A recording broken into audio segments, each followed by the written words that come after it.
ulitin. Sige, bye.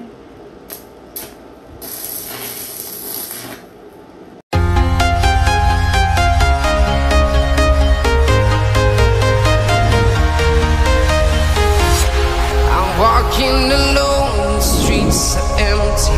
The only thing I can see is my own silhouette.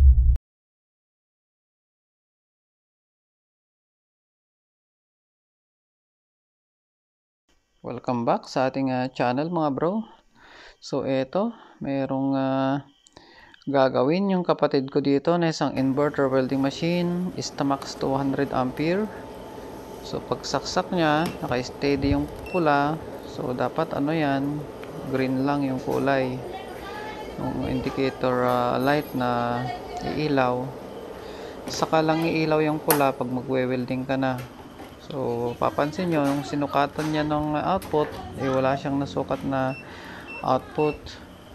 So yung welding machine na to, pag sinukat mo yung kanyang output, mababa lang, nasa 12 volts, 10 volts. Pero pag i-welding mo na siya, magkakaroon na siya ng mataas na voltahe. So ayun, nung nireading nga niya yung kanyang output, shorted yung kanyang mga terminal. So automatic pag ganyan, ay may problema yung kanyang output diode.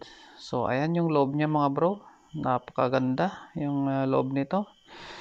So ito yung mga magandang klaseng welding machine, bagamat mababa lang yung ampere rating, pero napakalakas to mga bro. Galing daw to sa Korea, sabi ng may-ari na nagdala dito, galing pa ng ibang bayan. So papansin nyo dyan, 4 lang yung kanyang IGBT. Tapos yung kanyang output diode dadalawa lang. Yung ginamit dyan na output diode ay yung DIN9202. So ano lang yun, 20 ampere lang. Tapos yung ginamit naman dyan na IGBT ay 50 o 65. So 50 ampere, 650 volts, 4 na piraso. Pero dito ngayon, ang may problema dyan ay yung kanyang output diode na dalawa yung ginamit. Pero mostly ang ano lang dyan, ang nag-short ay isa lang. Pero kahit na isa lang yung may problema dyan, ay papalitan na natin yan ng set para mas maganda, pantay na bago yung ano natin, lalagay natin. So ayan, bali natanggal na yun sa pagkakadikit sa heatsink. Double check natin.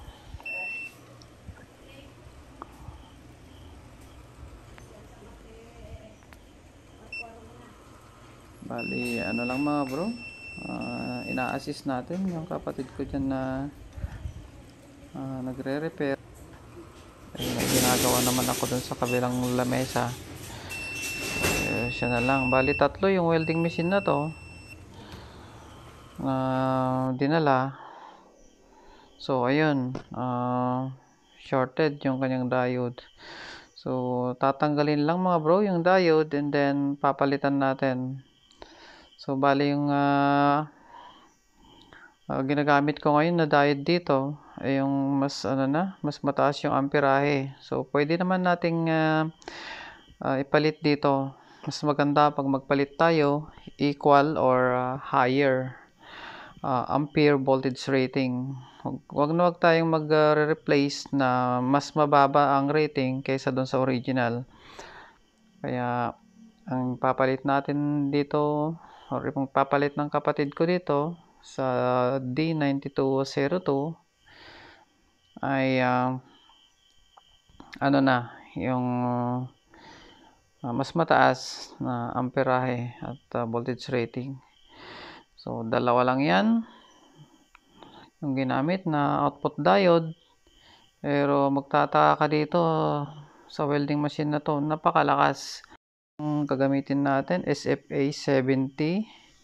So 70 ampere, 200 volts. Bali yan, bago at 2 piraso din. Sabi ng may-ari dito ano daw kahit maghapon daw nila tong pinangkakating. Ngayon first time niyang masira. So napakatibay nga naman talaga yung welding machine na to. So compare mo doon sa mga China ngayon na welding machine na napakataas yung tinatatak nila o nilalagay nilang ampere rating doon sa kanyang harapan. Pero ang totoo, hindi naman talaga yun yung totoong lakas or totoong ampere ng binibigay ng welding machine. Hindi kagaya nito, mababa lang yung nakalagay pero tama lang siya. Instamax 200 ampere. So ayan, bali napalitan na ng kapatid ko yung dalawang output diode at nililinis na lang. So after niyang malinisan yan, at i-check na natin. So ayan, bali susukatan niya ngayon or i-check niya muna. Ayan na, so wala na yung syempre wala na yung shorted na reading, bago na yan napakita lang niya yung reading ng diode. So kanina nung hindi pa yan napapalitan, nagbibip yan. So ngayon okay na. So kung nagustuhan nyo yung ating video, please like. Pwede niyo din itong i-share para makatulong sa mga kapwa nating technician na nag-uumpisa pa lang mag-repair ng welding machine. So puro welding machine na lang yata yung natin i-upload natin. Kasi kapag nag-upload yata tayo ng mga LED TV, marami tayong nasasagasaan. Ano sa tingin nyo mga bro, mga viewers ko? Comment kayo kung mag-upload pa ba ako ng mga LED TV or welding machine, amplifier or ibang appliances na lang. So ayan, bali double check lang ang kapatid ko kung tama ba yung pagkakalagay niya dyan. So talagang sigurista din ang kapatid ko na to. So ma-check natin ngayon kung pa-plug in natin. Ayan, mukhang i-check na naman yata yung kanyang output. Okay, ayan, i-plug in na niya. Ayan, umilaw sandali yung pula and then nag-green na siya. Pansinin nyo yung output, nasa 10.6 volt DC lang. Ayun, 10.67. So kanina yan yung shorted yung kanyang output. Pag saksak mo, umiilaw lang yung kanyang pula.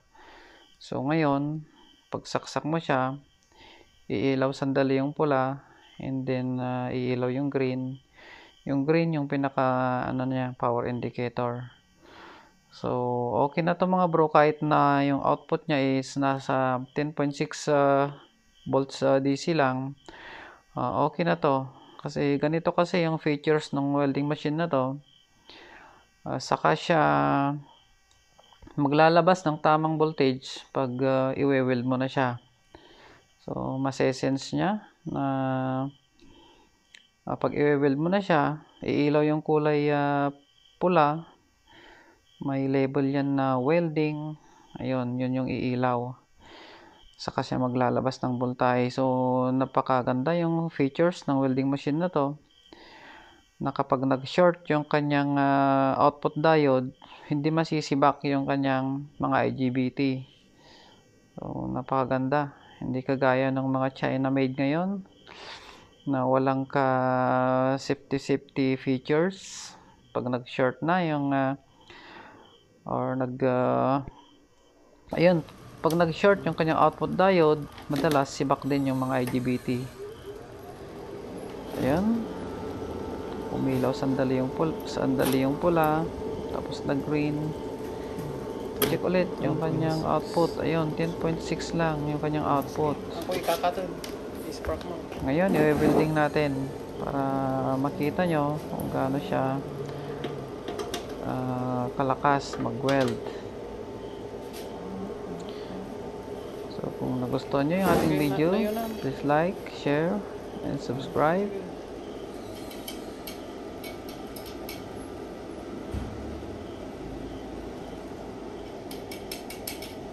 Hit na din ang notification bell para ma-update kayo sa mga susunod pa natin mga upload videos. Kita mo ni Agsilo, Ayan. third J, mapanjenti welding. Lakas. Sige ulit, sige pa. Pansinin nyo yung ilaw dun sa, ayan o, pag weld niya, umiilaw yung kanyang pula. Yun yung kanyang welding indicator. Pero kapag hindi siya nagwe-weld, bumabalik sa green, ayun naman yung kanyang power indicator. Sana nagustuhan nyo yung ating video. Maraming salamat.